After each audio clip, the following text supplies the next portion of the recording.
তরকারি। দেখুন আমি কাঁঠালটাকে মাঝখানে ভাগ করে নিয়েছি, পুরোকে টুকরো টুকরো করে কেটে নিয়েছি। কাঁঠালের মধ্যে একটু লবণ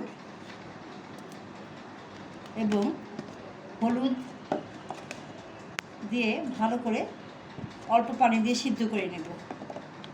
এখন এটাকে আমি পানি দিয়ে সিদ্ধ করে নেব ভালো করে।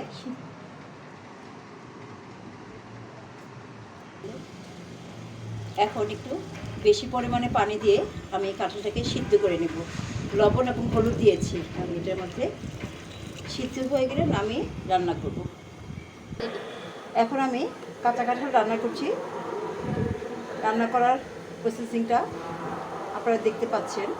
এখন দিয়ে দিলাম কড়াইতে সরিষার তেল।